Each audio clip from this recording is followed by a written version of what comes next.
friends. It's Puma Ghostwalker here.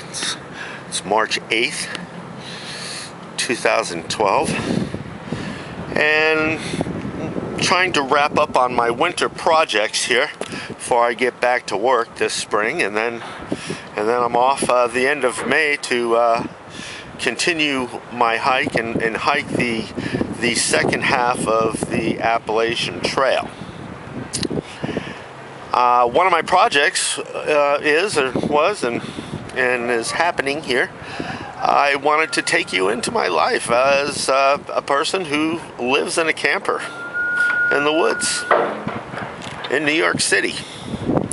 So I thought that first, this is right on the outskirts of the woods that I live in.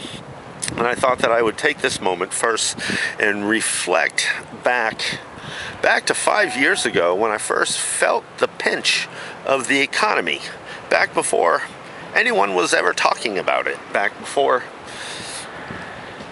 anybody really mentioned it. I could feel it, I could see it, in the nature of the business that I do. And then 3 years ago, maybe 4, I had said to myself, this is ridiculous. I am working like an animal. I have a very, very dangerous job. Rewarding, but dangerous.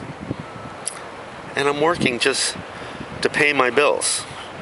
A roof over my head. Food, water, shelter. Honestly, I could do that myself for nothing. I could live wild, or close to wild. So 3 years ago, I had this plan that I was going to give away 95% of everything I own, give up my 3-bedroom apartment on the Hudson River, and buy a camper, move it into the woods, and live wild.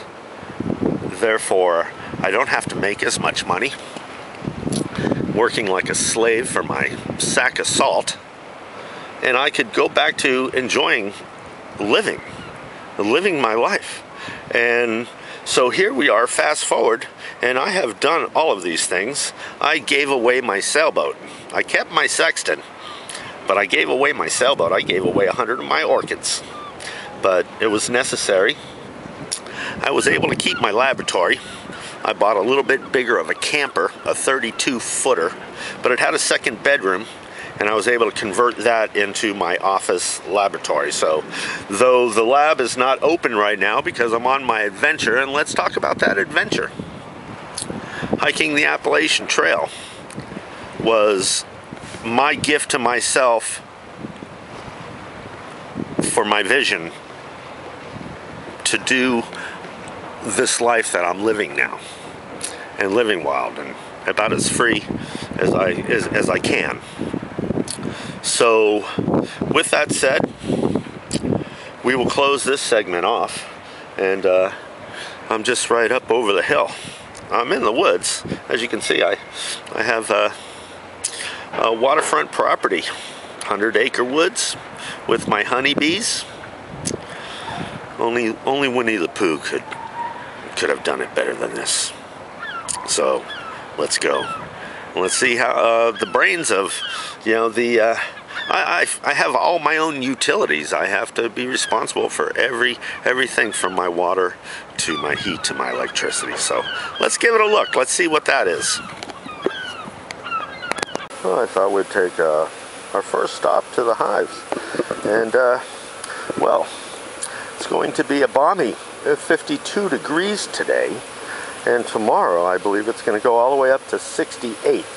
So this morning I made some syrup. As you can see, we have quite a bit of activity here. Good morning, ladies. And it looks like there's a little bit of foraging going on here. I believe, yeah, they're coming back with some pollen here. It's been a warm winter. I would imagine we have crocus and daffodils up, and they're out there finding it. They're coming back. Yes, absolutely. They're coming back with pollen. I'm not sure about how great their nectar resources are, so we'll be taking this here feeder here and filling it up. I've got the syrup outside cooling down right now. But I'll step back here a little bit, and we have a little bit of a cloud of bee activity all around me and right in front of the hive. You can really learn a lot just by observing your hive without even opening up the box. So I would say with this cloud of bees, these are some young bees that were just allowed out after their house cleaning chores, perhaps, and they're just kind of hovering around here, just kind of getting their bearings, let's say, before they go out for their first flight. So this is an exciting day. This is telling me that the queen is doing her queenly duties, and the brood and the queen are healthy, and we're getting some new bees now. That would be my thoughts. I'm not going to open up the hive for a while, but we will go and feed them here momentarily. I have an assortment of wildlife that live out here with me in this 100-acre wooded area. I have about 30 deer. I feed the deer in the wintertime. Whether it's legal or not, I don't really care. So I feed them. And this is where their hay and their grain was. Boy, they can really eat that grain down. They can really eat that grain down, that's for sure. And I feed the birds. So I have about 200 songbirds, a lot of chickadees that come and visit me here. My camper is 32 feet long. And there's my obsession there, my awning. I break it all the time, just fixed it. I just like the awning out, and the winds like to destroy it. So a few things that I will be changing here, being that winter's about over, my power cord here I can wrap up. I've had to do a few things to winterize this, living in the temperate climates of the Northeast. I almost said Northwest. Good things. My solar panels here, I notice I have it.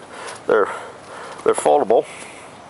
I have two portable ones that actually I took one hiking the Appalachian Trail with me last year, and it didn't work out deep in the forest where there is no sun, and I ended up mailing them home. But they work well here. You can see my cats enjoy walking all over them. I have them pitched. I have them mounted first on a piece of plywood, and then I have them pitched over into the southern hemisphere here, where, because it is winter and the sun is further south, and the wires run out over here. And what I did is, I've got me a charge controller so I don't overcharge my batteries, and I have two deep cell batteries here that I have piggybacked, into each other.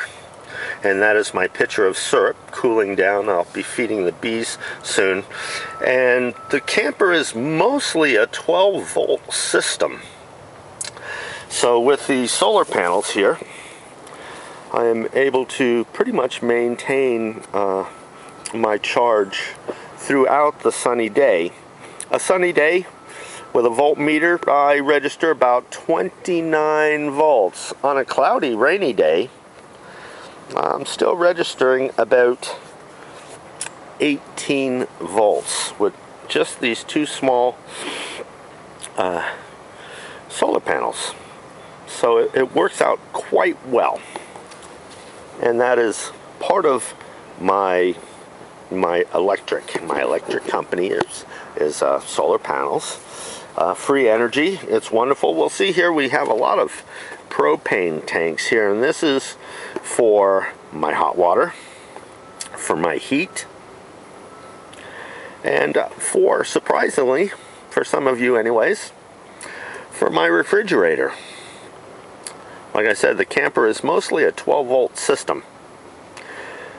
The 110, 115 volts, which would require, a generator power, in my circumstance anyways, would be the microwave. How often do you use that? Yeah, I mean, good. I mean, you could actually go through your whole life not using it. And the air conditioning, well, I'm never around in the summertime. I'm always off on adventures. And then the outlets, of course. But with many of my accessories, I have 12-volt adapters. I have 3 adapters built inside the camper for my laptop and other charging devices, where I could just charge right off an adapter with 12 volts. Every single drop of water that I use, I carry in here. Every single drop I bring in. So I constructed this this tripod with lashings and a pulley, and I have 2 5-gallon jugs here, which is really nice. It comes with handles. I can carry them, and I bring in 10 gallons of water every trip when necessary. And it's really taught me how much water we actually use, how much water we don't really need to use so much water that we do. And then going out and hiking on the Appalachian Trail, finding my water every day has even taught me more. But living like this is really precious because it really grounds me on my water usage. It really is amazing, you know, how much water you have to use and how much water you can really tighten up and not abuse the water. And pretty cool how that siphon worked, eh? It happens sometimes. I get lucky. And my powerhouse. You have to be able to make electricity. The solar panels just going to save the day every day. I like to have 2 generators. This one over here is a little cheapo one, and it works. I like to have a second one. Living in the Northeast in this temperate area, I mean, it gets cold in the winter time. My Honda generator is not a generator at all. It's an inverter, and it only runs, the motor is just so precision, it only runs just enough for the needs of my camper. So it idles really low. A tank full of fuel could last me 20 hours for sure. 5 gallons of fuel, when I manage it properly, lasts me a whole week, and I could probably tighten it up even better. But yeah, this is no need to fire it up. We have such a warm, sunny day that we're living off of solar power right now, and that is a beautiful thing. So far so good. So you see, I'm my own water company, electric company, and heating company, and pretty self-sufficient. And I've got this baby wired pretty tight. I had noticed when we were shooting the video out there on the dock overlooking the water, I didn't even look over my shoulder. I just concluded and folded up the camera and walked away. There was a big ship coming in. It was enormous. Took up the whole landscape as it came around the corner there. And I wonder if I caught it, you know, on the tail end of that first segment of this presentation. So I reckon I'll be finding out, you know, when I go to process this. So let's go inside now, and yes, and see how I live. Like I said, this is a 2006 Crossroads Zinger is the model, and it has 2 pop-outs, which gives me more room. So here, let's go on in and check things out. How cool is this? I wanted to do this for a long time.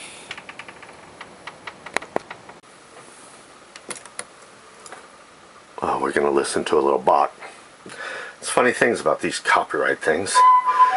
Yeah, when I put this on YouTube, they're gonna tag it and do all these things and third-party things. And I wonder, Bach, you know, so I'm playing his music right now. I wonder if he is getting actually the royalties, you know, from my presentation.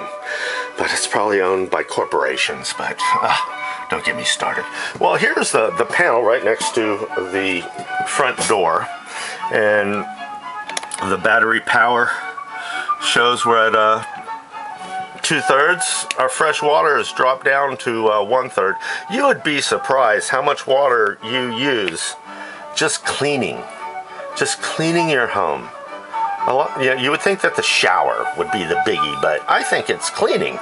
You know, the washing and washing of your dishes and just cleaning your walls and sink and floors and everything. So this control panel here will show a display of the battery, fresh water, black water, which would be the toilet, and then the gray water would be the shower and sink. And this control here, as I said, is a pop out here, so I don't want to really, and it's all operated by controls. Whoops. And it brings this whole section out. Well, let's go in. This is the main, the master bedroom, and it's right here. And let me bring in some lighting here. I'm using my Sony CyberShot here, and it's amazing. It's a waterproof to 3 meters, but not only that, it's a TX5 model, and not only that, but it really operates well under low light. So, but I did put on this. So here I have 4 hanging closets for my clothes. We have this. Here's the that would be the head of the bed over here. It's quite large. And this would be my suits and tuxedos one, and here's a double one right here for more more hanging space. In the winter time, I remove this panel. This is actually my hot water tank. It's very small, insulated very well, and there's my pump and all the plumbing that's coming out from down below. The tank is quite small, but the water is very hot, so you have to be very careful when you're using the hot water, because you can really burn yourself. But because of that, also, it's very efficient, and I could take a very long shower without the fear of running out of hot water, which is always a nice thing. And even when I have company, all company parties are able to take long showers without the fear of running out of hot water. Pardon me. So the panel is removed in the winter time, so it gets more circulation in here, because there is a problem with freezing the pipes. The pipes are flexible, and they have material woven into it, so they're strong as well. And well, they freeze, but they thaw out, and it's just one of those dilemmas of living like this. Inside that box would be my sextant. It's a beautiful, beautiful precision instrument. I'm not going to take it out right now. It came from Germany. It's a gorgeous, gorgeous tool. So here would be the dining area, which is also a workstation. I don't know, I guess I have mentioned that I do smudge. This is some white sage, and I smudged on the Appalachian Trail every single day. I brought white sage with me. The storage compartments would be under this seat, would be under this seat, and that drops down. You could really, sleep a small army, in here. Pardon me again. Under this sofa is all storage area. I keep all of my ropes and my rock climbing and ice climbing gear, my crampons and ice axes, all under there. It really takes a lot of space. Let me back up one more time here, and underneath the bed is all storage area. So storage is a big thing. I mean, I try really hard not to clutter up my space, and it is difficult. It's difficult. You get so many projects going on. Just a few things. I love this. This is my magnifying light here that I can view things that I find, fossils, and oh my gosh, constantly busy. This was a gift here. This is actually Paris. It's a drawing. It's dated. I believe it's this is the American invasion. When we liberated Paris here, this was given to me by a French woman, and it is signed and dated 1944. It's this is number 5 of 8, and yeah, it's a treasured gift. I love it dearly.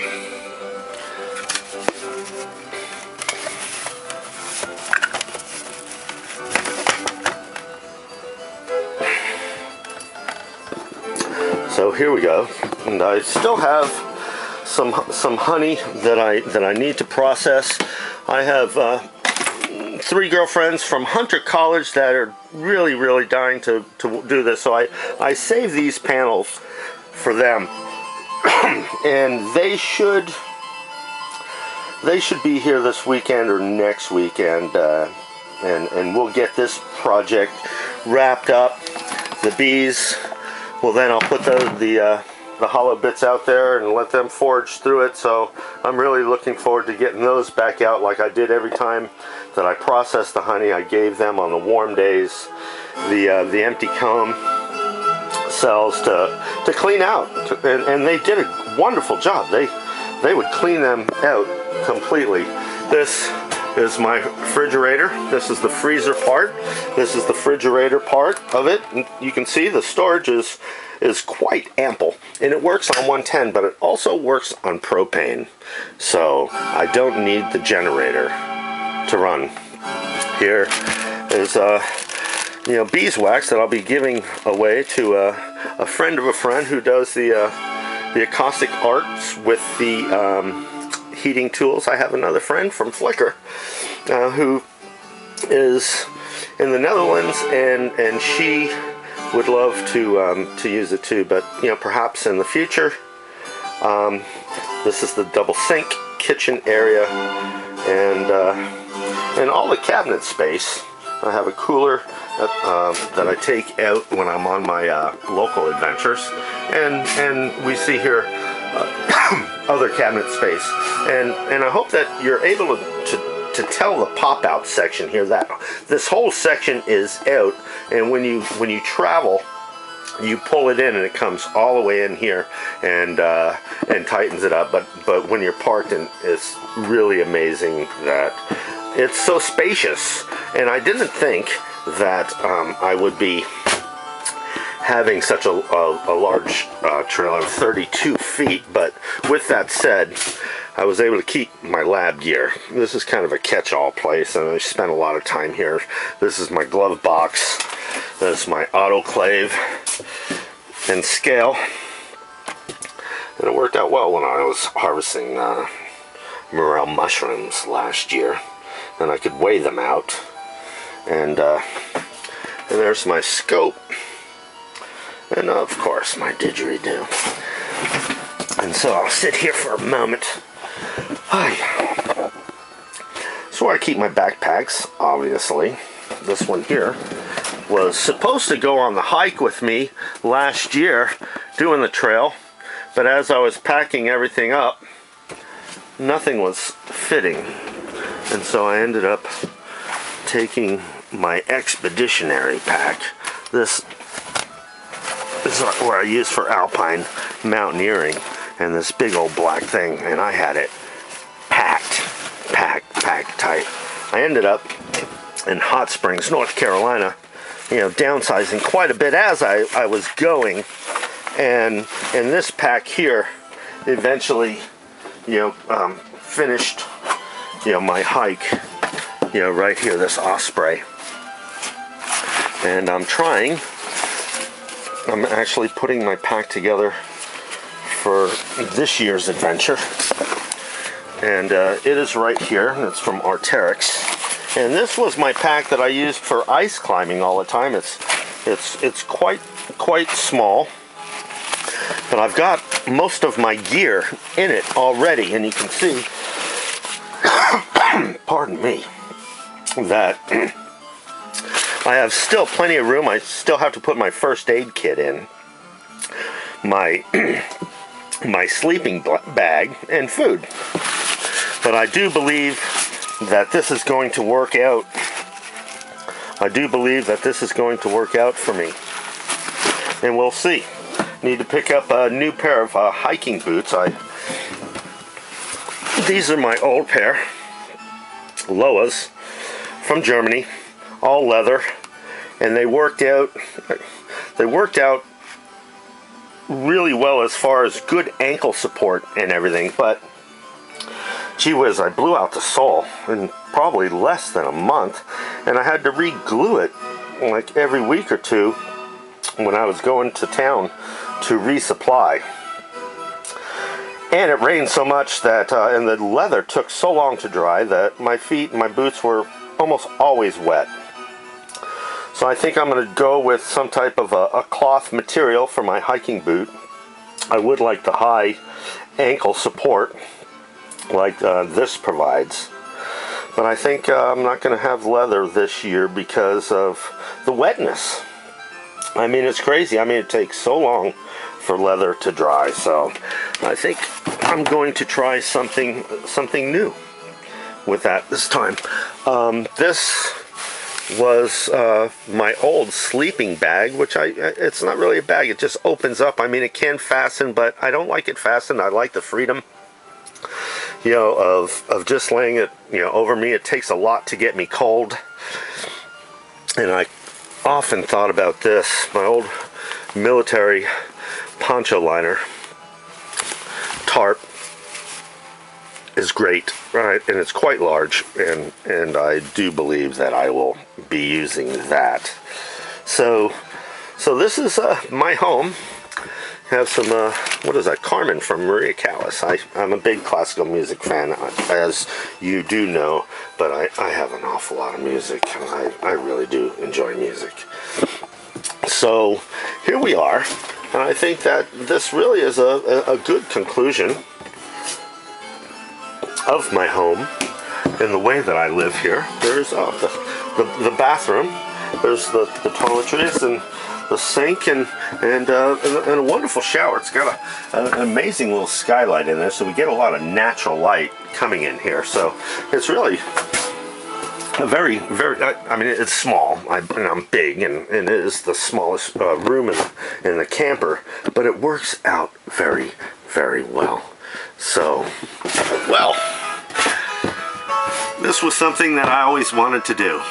I wanted to, you know, share this and a bit of, you know, my personal life here living wild in New York City in a camper. Off-grid as best I can be off-grid, and as green as I can be green. So I like to model my life and present it to the world as other possibilities, and perhaps we all should, you know, think about other living possibilities, and maybe, you know, downsize and slow down. And I mean, this economy, I mean, this global catastrophe with the economy is something that needs to be addressed, and the population of human beings on this planet is only getting worse. So I just hope that we can come up with some great solutions. I hope that our governments can assist us in great solutions of a better life. Perhaps maybe every new home construction should be mandatory that they have solar panels. We need to work more on the solar panel industry and technology. The R&D, the batteries are a problem, but I do believe that it is something that we can do, we can master, and we can provide a better world for everybody. It's my goal, and that's why I live this life, and I put myself out there quite exposed. It's a little painful sometimes when I get negative comments on YouTube, but I just delete them and block them. It's sad that it has to be this way, and I try to be strong. about these things and just live my life and be an example. And I believe that if we all can be examples, and we will all live and learn and grow through each other and to each other. So I think I'll just pan one more time and show when I was giving away all of my things, I had hundreds of books, and I had to downsize and only keep very few of my books, and other books are in my laboratory. But and my trekking poles, they're itching to go out. I got to replace the tips still. I wore them down on my last trek, and that'll be interesting. We're going to Campmore, which is right across the river there in New Jersey, and I will pick up my boots there, and perhaps the tips. Got some more honey jarring to do here, and